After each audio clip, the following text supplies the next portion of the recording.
Olá, sejam todos muito bem-vindos ao podcast do Mergulho Profundo nos Ensinamentos da Congregação Cristã no Brasil. E hoje nós vamos abordar um tópico de ensinamento da Congregação Cristã no Brasil de 1964. Calma, isso não é um tópico antigo e esquecido. Até os dias de hoje, a Congregação Cristã no Brasil prega contra o estudo da Palavra de Deus. A Congregação Cristã no Brasil persegue aqueles que estão entre eles estudando a Palavra de Deus. Agora, o ano passado, teve um rapaz que estava fazendo teologia e foi chamado à presença de 40 anciões e saiu de lá sem liberdade porque ele estava estudando a Bíblia. Não, ele não estava fazendo nada de errado, ele não estava nas drogas, ele não se envolveu com o crime, não, ele estava simplesmente estudando a Bíblia. E essa podcast está simplesmente fantástica e incrível. Você vai ver que as palavras que eles estão usando aqui não foi eu que coloquei na boca deles. Não foi eu, foi simplesmente espontâneo da parte deles. E você vai ver que eles já começam dizendo, esse ensinamento é simplesmente bizarro. Não, ele é mais do que bizarro. Bom, vamos rodar e eu vou fazer as devidas pausas e fazer os meus comentários e, obviamente, no final eu deixo rodar por completo para que vocês ouçam sem nenhuma interrupção. Vamos ouvir aqui. Segue aí. Opa, e aí pessoal? Sejam bem-vindos a mais um Deep Dive aqui com a gente. A gente vai mergulhar num caso, sei lá, meio bizarro, né? Bizarro é pouco. Bizarro é pouco. A gente vai voltar no tempo, 1964, Maringá, Paraná. E olha só, rebelião, excomunhão dentro da Congregação Cristã no Brasil. E o documento que a gente tem aqui para analisar, nossa, usa cada termo forte. Apóstatas da fé, blasfemam, dissolução. Bom, deixa eu fazer essa primeira pausa. Eles já começam chamando de bizarro. E depois eles dizem que na própria circular eles usam termos fortes se referindo a esses amados irmãos, chamando eles de apóstatas da fé e fazendo comparações com pessoas rebeldes contra Deus na época de Moisés, Abirão, Coré e outros mais. Ou seja, para tentar manchar a imagem dessas pessoas ao máximo que eles puderem. Presta atenção. Dá até um friozinho na espinha. Pois é. A Congregação Cristã no Brasil, para quem não está familiarizado, é uma denominação que preza muito pela tradição, pela leitura literal da Bíblia. Imagina o impacto de um grupo que eles chamam de rebeldes, questionando as normas e, de repente, excomungados. Bom, aqui eles disseram que a congregação ela preza muito os costumes, e isso é verdade, mas que ela preserva muito a literalidade da Bíblia, é meia verdade. Sim, eles são muito literais e não conseguem interpretar a Bíblia, mas o problema maior deles é não estudarem a Bíblia. Eles não estudam a Bíblia e a fé deles está apoiada em crenças que eles mesmos criam, baseado em versículos isolados da Bíblia, exemplo que a letra mata e o espírito vivifica, que tem tudo a ver com a podcast de hoje. A congregação acredita que se você estuda demais a Bíblia, você pode morrer espiritualmente, porque eles dizem que a leitura da letra faz mal para a alma, porque na congregação eles são espirituais. Eles são espirituais e eles não são materialistas, e você observa quando você vai nos cultos da congregação que isso não passa de pura mentira e bobagem, porque é o povo mais materialista que eu já vi. São pessoas que vão à igreja pedindo que Deus faça coisa para a vida deles. Que vire cativeiro, que Deus abençoe, que Deus tire o papel dele que está embaixo e coloque em cima, e assim por diante. E eles dão glórias para isso. Eles glorificam isso porque é a forma deles dizer, continue, pregue mais, né? Vamos ouvir aqui, ó. Presta atenção. Acusados de heresia comparados com figuras bíblicas tipo Corá, Datã e Abirão. Olha o que aconteceu com quem questionou a liderança lá no passado. Exatamente. E essa... Olha aí que interessante, cara, a podcast. Eles dizem que a CCB está usando os nomes de Abirão, Datã e Coré para passar a mensagem. Olha o que aconteceu com estas pessoas que questionaram a liderança. Ou seja, eles estão querendo passar a mensagem que vocês não devem nos questionar. Se nos questionar, coisas terríveis podem acontecer com a vida de vocês, igual que aconteceu com a vida desses 3 personagens da Bíblia. Isso não passa de pura persuasão, né? Estão colocando medo no povo. E até hoje é desse jeito. Vamos ver. Comparação com Corá, Datã e Abirão não é à toa, né? Não. Eles se revoltaram contra Moisés no Antigo Testamento. E acabaram punidos severamente por Deus. Então usar essa narrativa para justificar a excomunhão desse grupo em Maringá é forte. É bem pesado, mas me diz uma coisa, o que esse grupo fez de tão grave assim pra ter essa punição tão forte? O documento fala que eles estudaram materialmente a Bíblia e introduziram doutrinas totalmente estranhas, mas não explica direito, né? Olha aí, o que esse grupo fez para ser execrado dessa forma, para ser excomungado dessa forma? Ele falou, eles não fizeram nada demais, eles foram estudar a Bíblia. Eles estudaram a Bíblia e aí identificaram que eles estavam, né, introduzindo heresias ou doutrinas fora, mas eles não dizem, olha só a observação fantástica que fez aqui a podcast, mas eles não dizem o que foi que eles quiseram introduzir. Ou seja, o texto não diz exatamente, né, porque o correto é você, existe um grupo que fez isso e assado e eles estavam querendo introduzir isso, eles estavam ensinando isso aqui, aí falar o que eles estavam ensinando, para que o povo decida, falando, é verdade, está errado isso daí, não pode, os irmãos fizeram isso. Não, eles simplesmente passam a mensagem que foram excluídos por estar estudando a Bíblia e queriam introduzir doutrinas, mas não dizem que doutrina é essa, o que eles estavam dizendo, o que eles estavam pregando, porque pode ser simplesmente que eles estavam dizendo que deveria estudar a Bíblia.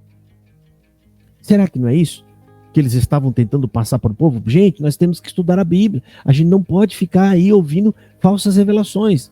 Porque o que esse grupo estava dizendo pode ser simplesmente a mesma coisa que você esteja dizendo hoje, meu irmão. Pode ser a mesma coisa que você prega hoje.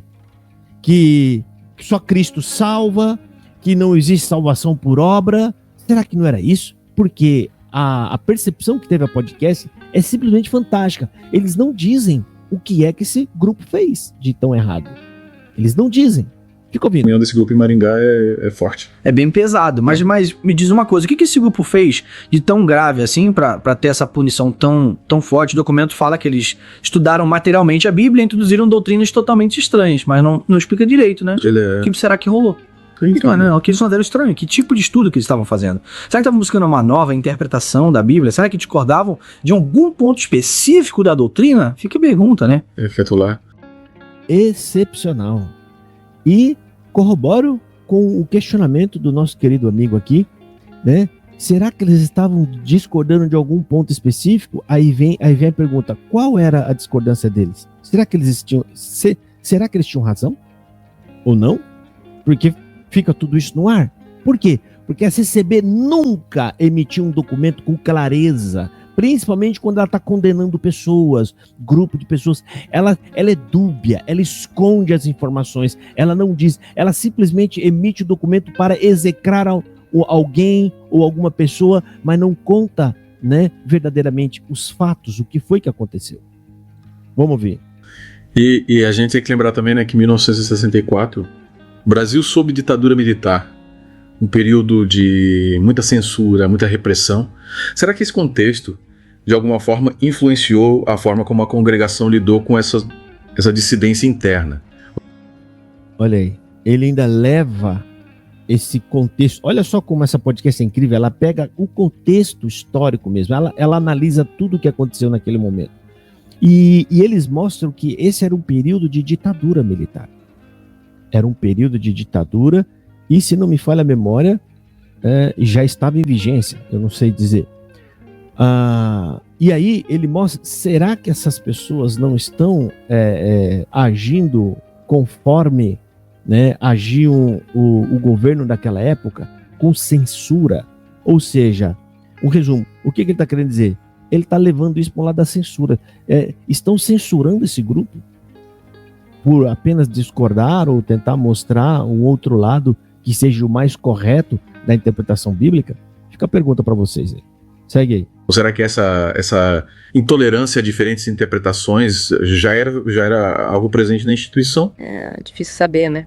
Mas é uma pergunta que vale a pena a gente se fazer. Sem dúvida. E pensando no impacto disso tudo, né? A gente não pode ignorar o peso da excomunhão na vida dessas pessoas. O documento chega a ordenar. Ninguém deve recebê-los, né? Ter qualquer tipo de contato com isso. Imagina. Olha aí que pesado, gente. E eles até apontam aqui, olha, É pesado, porque eles estão dizendo num documento que ninguém deve recebê-los ou ter qualquer tipo de contato com essas pessoas. E é óbvio que os membros da igreja vão seguir isso à risca. Por quê? Por medo de ser rechaçado também, por medo do ministério excluí-lo da comunhão da igreja.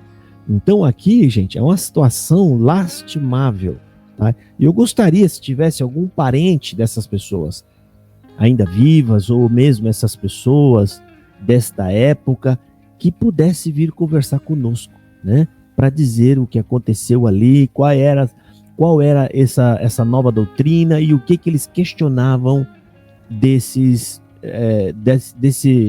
dessa doutrina da Congregação Cristã no Brasil, né? Se alguém puder encontrar essas pessoas, eu ficaria grato em recebê-los aqui.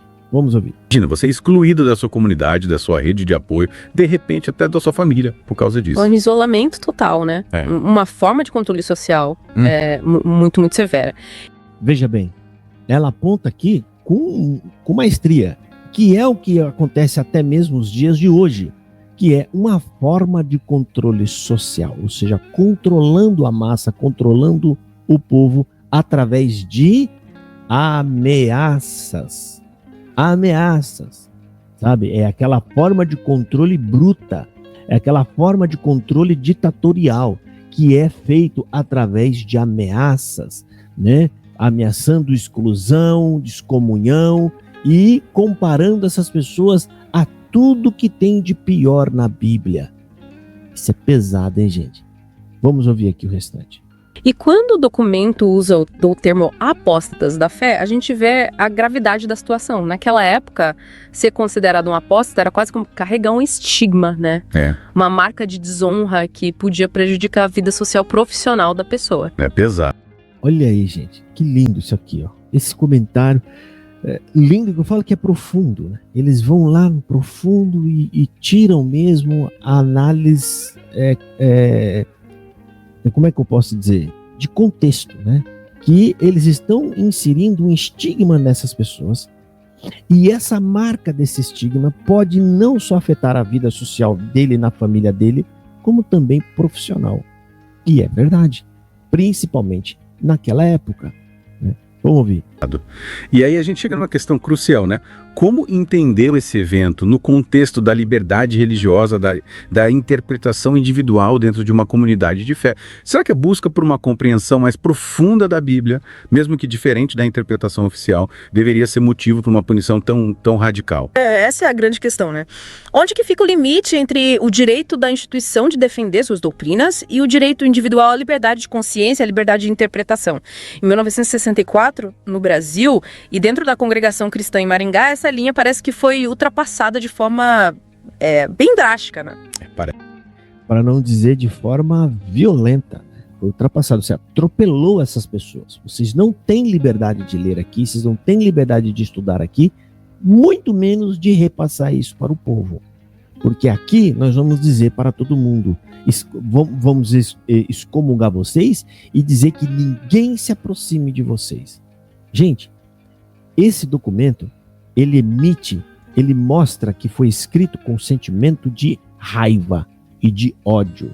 É isso o que os líderes da CCB sentem quando as ordens deles não são acatadas. Quando eles percebem que as pessoas não estão dando crédito ao que eles falam, eles ficam irados, nervosos e emitem esse tipo de documento. Não, isso não são casos isolados. Para tudo isso, o que foi falado, a gente consegue apontar contextos da atualidade. Como eu já falei no começo aqui, um garoto que perdeu a liberdade porque estava estudando a Bíblia, diversas pregações que são feitas atualmente na Congregação Cristã no Brasil, criando uma dicotomia entre quem estuda a Bíblia e quem é espiritual, um absurdo que isso não existe na Bíblia, né? E você tem aí, agora 10 anos atrás, Samuel Trevisan, que saiu da Congregação Cristã no Brasil, foi considerado apóstata da fé. Ele apostatou da fé, né? Ele é um desviado, ele é um demônio que saiu da CCB e vai à perdição, e vai levar outros à perdição. E a prova de que isso tudo não passa de declarações raivosas e de gente que emite documentos movido pelos seus próprios sentimentos, que em 2022 disseram que o Samuel Trevisan, quando ele voltava, ele foi usado por Deus. Não, isso aqui é uma ferramenta de evangelização. Samuelzinho saiu para evangelizar as pessoas. Então, eles têm um discurso para cada momento. Eles falam aquilo que lhe apraz, não aquilo que é verdade. Eles falam aquilo que precisa ser dito para o bem da CCB. E esse é o grave nessa igreja. É uma igreja que não tem compromisso com a Escritura. É um povo que não tem a liberdade sequer de estudar as Escrituras sem que ele seja atacado pela tribuna.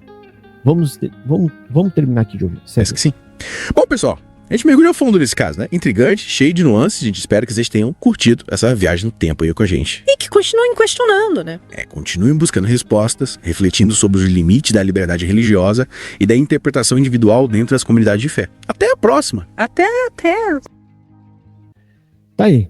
Que vocês continuem questionando, vocês continuem lendo e não deixe que ninguém limite vocês. A nossa liberdade está limitada em Cristo Jesus. Jamais a homem algum e a instituição religiosa alguma. Bom, dito isso, fiquem aí com o áudio completo, sem interrupções. Do mergulho profundo nos ensinamentos da Congregação Cristã no Brasil, hoje nós damos uma mergulhada em 1964 para comentar aqui o estranho caso dos irmãos de Maringá. Deus abençoe. Fiquem todos na paz do Senhor Jesus. Ouça o áudio aí. Opa, e aí pessoal? Sejam bem-vindos a mais um Deep Dive aqui com a gente. A gente vai mergulhar num caso, sei lá, meio bizarro, né? Bizarro é pouco. Bizarro é pouco. A gente vai voltar no tempo, 1964, Maringá, Paraná. E olha só, rebelião, excomunhão dentro da Congregação Cristã no Brasil. E o documento que a gente tem aqui para analisar, nossa, usa cada termo forte. Apóstatas da fé blasfemam dissolução. Dá até um friozinho na espinha. Pois é. A Congregação Cristã no Brasil, para quem não está familiarizado, é uma denominação que preza muito pela tradição, pela leitura literal da Bíblia. Imagina o impacto de um grupo que eles chamam de rebeldes, questionando as normas e, de repente, excomungados. Acusados de heresia, comparados com figuras bíblicas tipo Corá, Datã e Abirão. Olha o que aconteceu com quem questionou a liderança lá no passado. Exatamente. E essa comparação com Corá, Datã e Abirão não é à toa, né? Não. Eles se revoltaram contra Moisés no Antigo Testamento e acabaram punidos severamente por Deus. Então usar essa narrativa para justificar a excomunhão desse grupo em Maringá é forte. É bem pesado, mas me diz uma coisa, o que esse grupo fez de tão grave assim pra ter essa punição tão forte? O documento fala que eles estudaram materialmente a Bíblia e introduziram doutrinas totalmente estranhas, mas não explica direito, né? O que será que rolou? O que eles fizeram estranho? Que tipo de estudo que eles estavam fazendo? Será que estavam buscando uma nova interpretação da Bíblia? Será que discordavam de algum ponto específico da doutrina? Fica a pergunta, né? Lá. E a gente tem que lembrar também, né, que em 1964, o Brasil sob ditadura militar, um período de muita censura, muita repressão. Será que esse contexto, de alguma forma, influenciou a forma como a congregação lidou com essa dissidência interna? Ou será que essa intolerância a diferentes interpretações já era algo presente na instituição? É difícil saber, né? Mas é uma pergunta que vale a pena a gente se fazer. Sem dúvida. E pensando no impacto disso tudo, né? A gente não pode ignorar o peso da excomunhão na vida dessas pessoas. O documento chega a ordenar. Ninguém deve recebê-los, nem ter qualquer tipo de contato com isso. Imagina, você é excluído da sua comunidade, da sua rede de apoio, de repente até da sua família, por causa disso. Um isolamento total, né? Uma forma de controle social muito, muito severa. E quando o documento usa o termo apóstatas da fé, a gente vê a gravidade da situação. Naquela época, ser considerado um apóstata era quase como carregar um estigma, né? Uma marca de desonra que podia prejudicar a vida social profissional da pessoa. É pesado. E aí a gente chega numa questão crucial, né? Como entender esse evento no contexto da liberdade religiosa, da interpretação individual dentro de uma comunidade de fé? Será que a busca por uma compreensão mais profunda da Bíblia, mesmo que diferente da interpretação oficial, deveria ser motivo para uma punição tão radical? Essa é a grande questão, né? Onde que fica o limite entre o direito da instituição de defender suas doutrinas e o direito individual à liberdade de consciência, à liberdade de interpretação? Em 1964, no Brasil, e dentro da Congregação Cristã em Maringá, essa linha parece que foi ultrapassada de forma bem drástica, né? Parece que sim. Bom, pessoal, A gente mergulhou a fundo nesse caso, né? Intrigante, cheio de nuances. A gente espera que vocês tenham curtido essa viagem no tempo aí com a gente. E que continuem questionando, né? Continuem buscando respostas, refletindo sobre os limites da liberdade religiosa e da interpretação individual dentro das comunidades de fé. Até a próxima! Até.